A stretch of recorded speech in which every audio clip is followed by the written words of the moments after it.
Hello and welcome to Veterans Career Live. My name is Joel Hoots. I'm a vocational rehabilitation counselor with PVA, and we're going to be going over the GI Bill today, called GI Bill Start to Finish.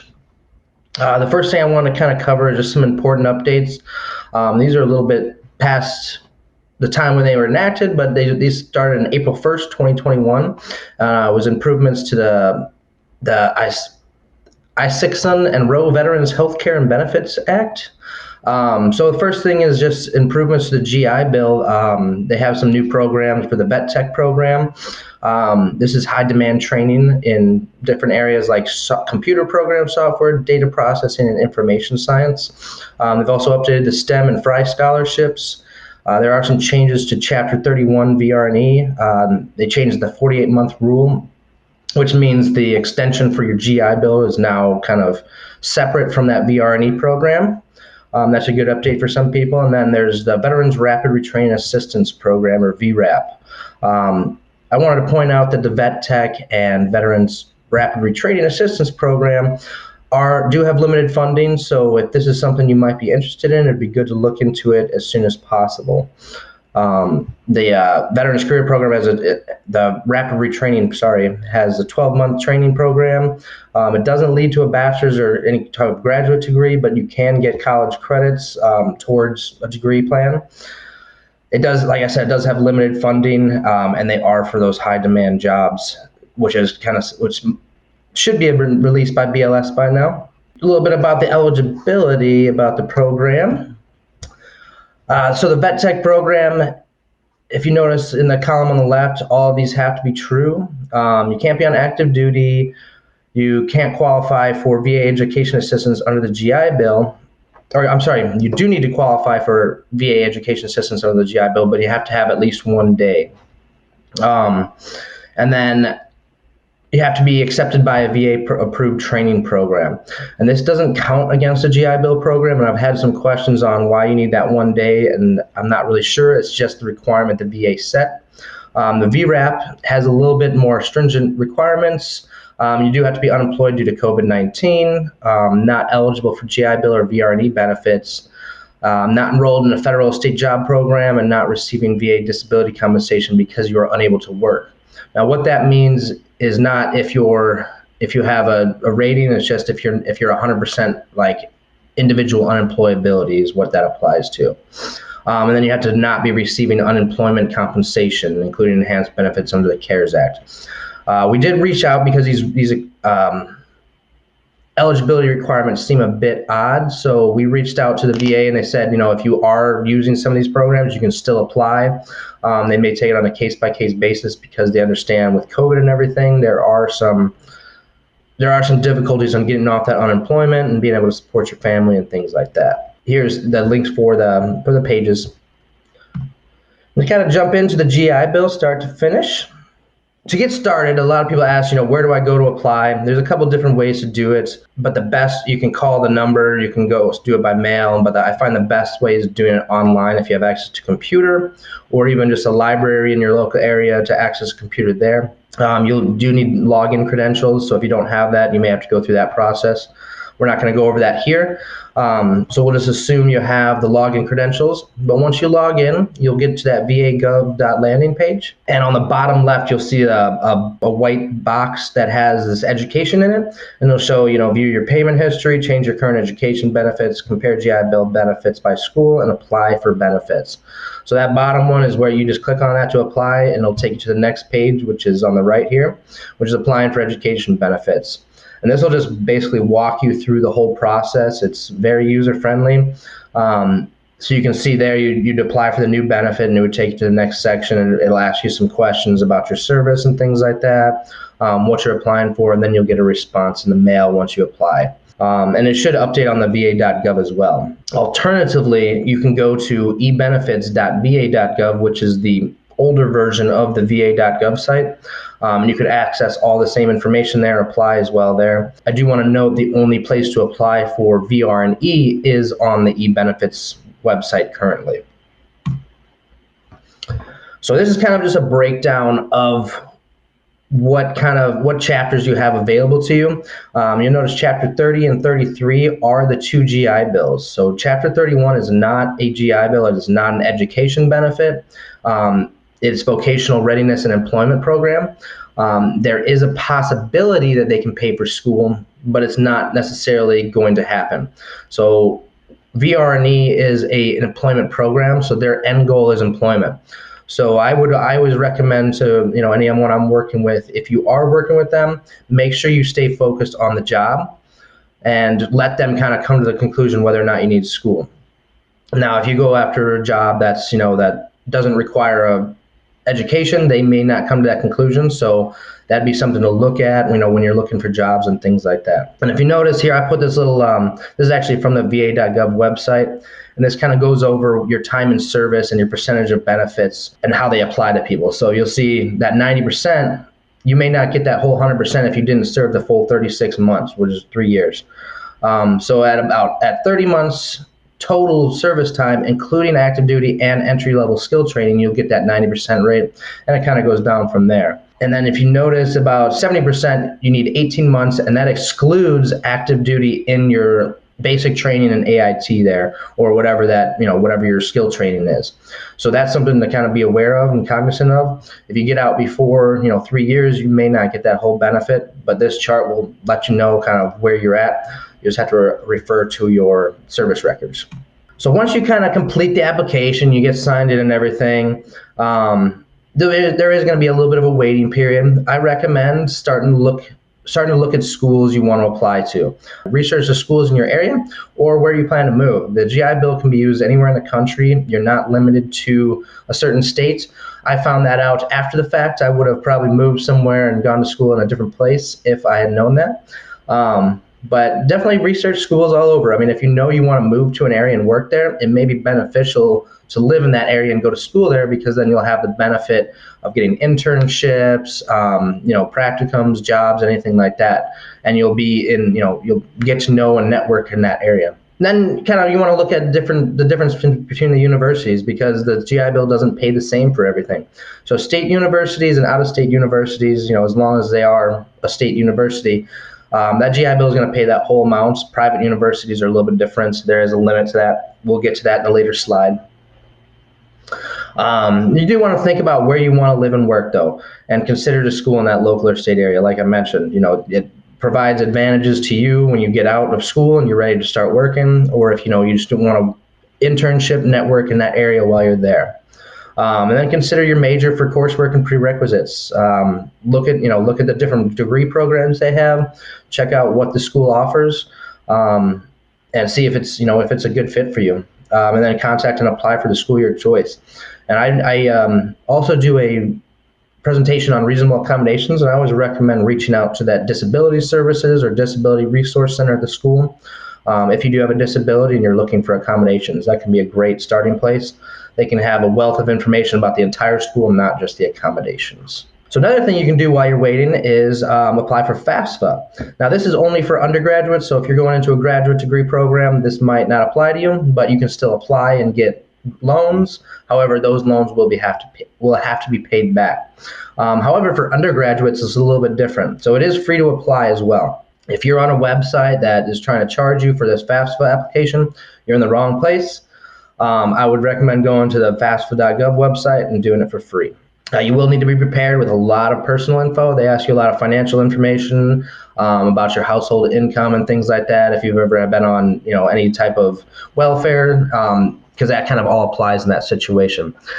However, if depending on your income, you could be eligible for a Pell Grant option. Pell Grants do not have to be paid back. They are completely legal to use with your GI Bill, and is basically free money for school, housing, books, whatever associated cost you may have with school. And then another option you may get with the FAFSA is the subsidized and unsubsidized loans. Now, there is a difference between these. The subsidized, you can take these out. They do need to be paid back. However, they don't start accruing interest until after 6 months after your graduation date. Unsubsidized loans also need to be paid back. However, they start accruing interest immediately. So when you get that loan and you're still in school, you're getting charged interest on that loan the whole time. The federal work study programs are another good option if you want to work while you're in school. This is tax-free money. You can find a job on campus, so you're kind of doing everything in one place, working, going to school. And it's a really great program because it's tax-free money that you don't have to pay back, and you do have to work for it, but like I said, it's tax-free, so it can be very beneficial. Another thing is be sure to apply early for FAFSA. October 1st of any year is the time you can apply for the following school year. So this year, October 2021, you'll be able to apply for the 2022 school year. So that would be January, the spring and fall semester. So making contact, I know I mentioned this before, but getting in with that Disability Services Center if you do have a disability. If not, you may want to start with the Military and Veterans Affairs Office. They have a wealth of information. They also speak your language a lot of the times. Most of the guys in there or most of the staff in there are going to have that military background, first of all. So they're going to know, where you're coming from. They're going to understand the challenges you have. And they're going to be able to make recommendations of like groups and clubs you can join, what teachers to avoid, what classes are good, what classes are bad, because a lot of them are either in school or have been in school. And some of the schools actually have VA staff in them that can help with certain things like with your GI Bill and things like that. And I believe most of them are some sort of rehabilitation counselor or something in that capacity where they're there to help. Another place you may have to visit is admissions and orientation. Admissions and orientation is going to be something you have to go through if you're a new student or even a transfer student. It just gets you a good, understanding of the school, what is available there, and where everything's at. So it's a good thing to get into. Financial aid, you may have to visit their office or at least call them, let them know, what's going on. You may have to call them throughout the semester to check up on your benefits and things like that. And typically you want to follow up them every semester, making sure you're getting the paperwork in for your GI Bill. But the Military and Veterans Affairs Office can also help with that to make sure you're getting that in on time. And again, just follow up every semester with this stuff. Your GI Bill does not just automatically reinstate. You do have to sign up for those classes and then turn your paperwork in to make sure they know you're taking the classes so they can get it paid for. I always recommend doing this early, getting it out of the way and having it over and done with. Then when you start the next semester, you're ready to go. So tuition payments are, something that a lot of people ask about. How do they get paid? How does this all work? So with the 9/11 GI Bill, tuition payments are paid directly to the school. With the older ones, like the Chapter 30 or Montgomery GI Bill, typically those were paid to you and you would make that payment to the school. I think the 9/11 is a much better program because there's no money leaving your hands. It just goes directly to them, and then you get your BAH level monthly housing allowance and your book stipend paid directly to you to whatever account you have linked with them. So this is where I kind of mentioned that public schools and private schools have a little bit different finance program. So if you notice, if you look at the public school, that little graphic there, all tuition and fees are paid for state schools for all students under the GI Bill. So you won't have to worry about fees, tuition. I think even healthcare can get added into there. You can sometimes get a meal plan added into there. So basically whatever's on that bill, the GI Bill is going to pay it. With private or foreign schools, it's a little bit different. So typically, from my experience, they take an average of, multiple state schools in the area, and they'll figure out, what that average is going to be. And this may have gone up since last year, but typically it's right around $25,000 per academic year. So that's, you got to split that in half now. So it works out to about $12,500 per semester, which is about average for a state school. But again, if that state school is a little bit higher than that, they're going to pay that additional cost for that state school, but not for a private school. So that's something to think about. There are other programs, and actually the next slide we'll get into what those programs are. So there's also yellow ribbon schools. Now these schools actually link up with the state, federal, and the veteran to provide that additional costs to the veteran, anything over that amount for private schools. So basically the yellow ribbon program covers that additional cost of a private school that the GI Bill does not. There are stipulations to this. You do have to be eligible for it. So again, in this case, you do have to have served 36 months on active duty. And then you do have to apply to the school of where you're applying in order to get into that program. So they do have limited funding for this. So it's not an entitlement, it's not guaranteed. You do have to apply, so I would recommend applying early as always, getting into their program and seeing if it's going to work for you. If they do have slots, they'll get you in there as long as you meet the eligibility, and it can be a great way to offset the costs if you're not interested in a public school. So this is a great way to kind of cover that additional cost. There's a list of schools who offer this program on the VA website, and there's actually a link with that below. A great way to look for this up is just Googling the Yellow Ribbon program, and it's pretty easy to look up that list, and you can kind of browse around to see if there's any schools around you or in an area you want to move to. So payments under Chapter 33, post 9/11, I use a BAH calculator, which I'm sure most of you are familiar with. But this is, as a veteran, you're not entitled to BAH, but this is how they calculate it. So what you're entitled to as a veteran is the monthly housing allowance, or the MHA. But it pays the same rate as the BAH as an E5 with dependents. So for this example, I use the zip code 78249, which is UTSA. And as you can see here, it's about $16.56. And that I actually looked it up recently, and it has gone up a little bit. I believe it's like $17.81 now. But that would be the amount you get paid, not the E5 without dependents. So again, that monthly housing allowance, or the MHA, is calculated off the BAH calculator for E5 with dependents. So that's what you're going to be wanting to look at if you ever look up, if you're interested in moving to an area and you want to know how much your stipend is going to be when you're in school, that can help you budget, find an apartment, house, whatever it may be. That can help you kind of budget with that and make sure you have, enough money to pay your bills and things like that. Another good thing to note is that it only pays while you're in school, and it pays the month after the fact.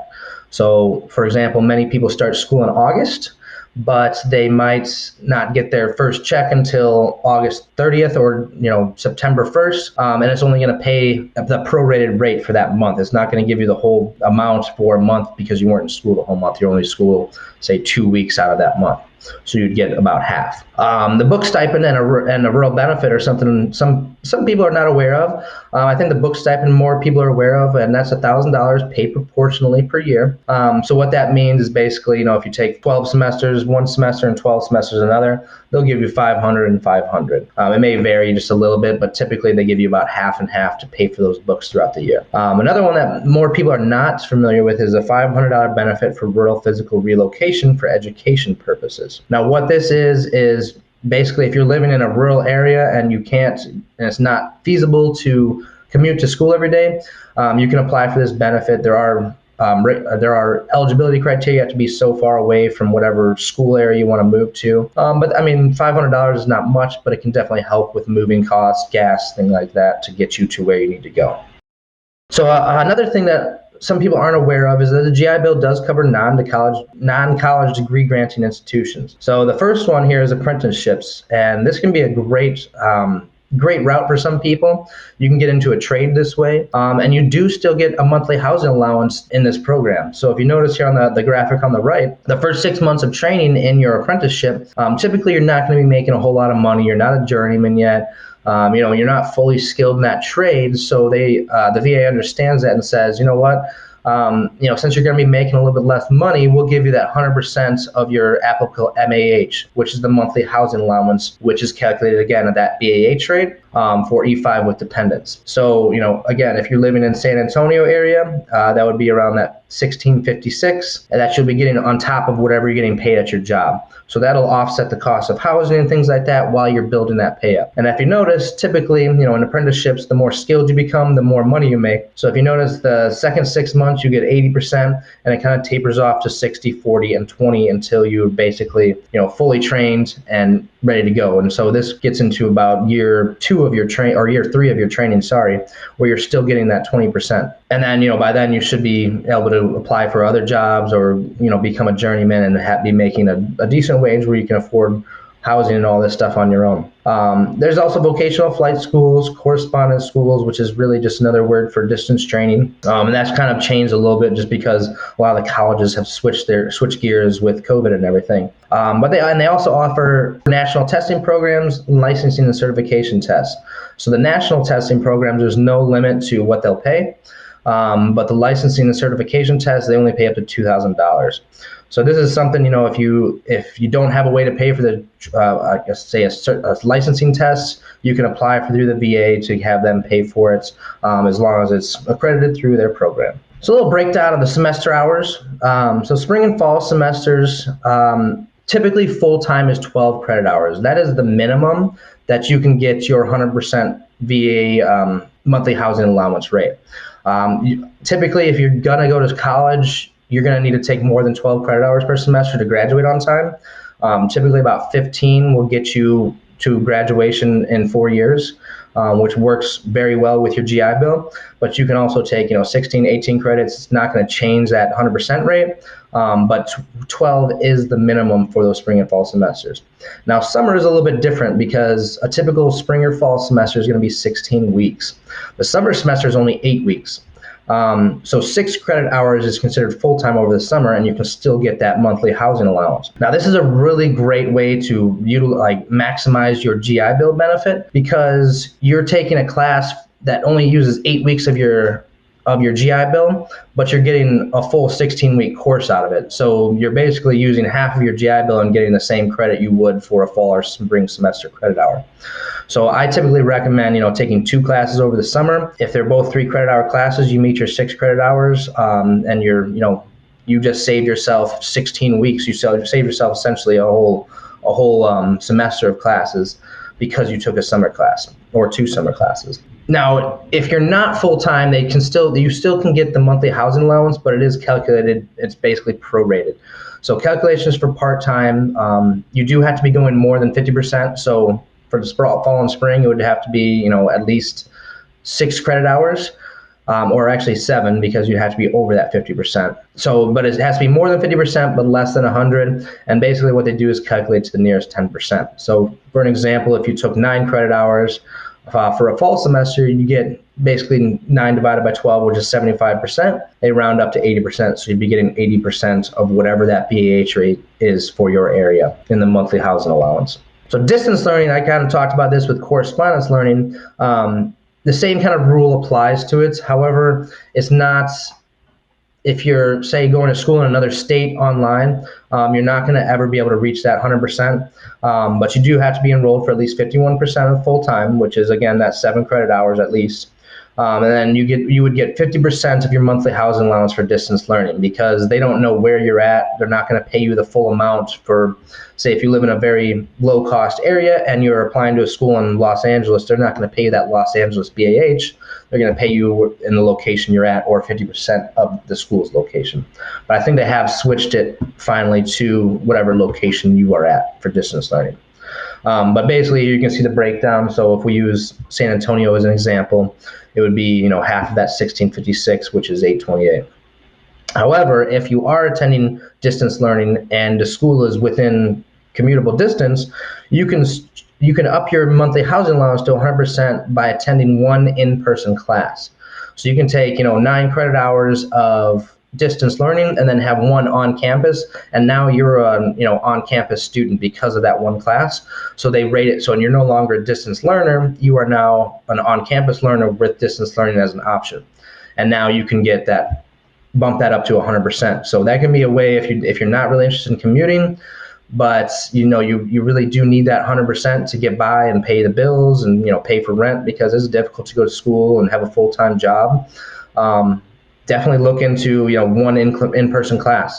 You may be able to find one that's 1 day a week, so you can limit your commute, save on gas and things like that, limit your interaction with in-person meetings and things like that. But that's a great way to kind of offset that. So the biggest takeaway is be intentional with your GI Bill when you're using it. If you're thinking like, hey, this will be a great way for income for me to pay my bills while I'm just trying to figure out what I'm doing, I don't recommend doing that, because the GI Bill, it goes faster than you think, and it's gone before you know it. And there's no way to really reinstate it or anything. So definitely be intentional with it. Acquiring a college education without a student loan is invaluable in our economy. So if you can avoid loans and things like that, even better. Use that GI Bill to your benefits. Research the schools, know what you're going to school for, and make sure it's leading to a job in the economy. I hope this helped everyone, and I thank you for coming. So again, my name is Joel Hoots. I'm with PVA. Thank you everyone who attends.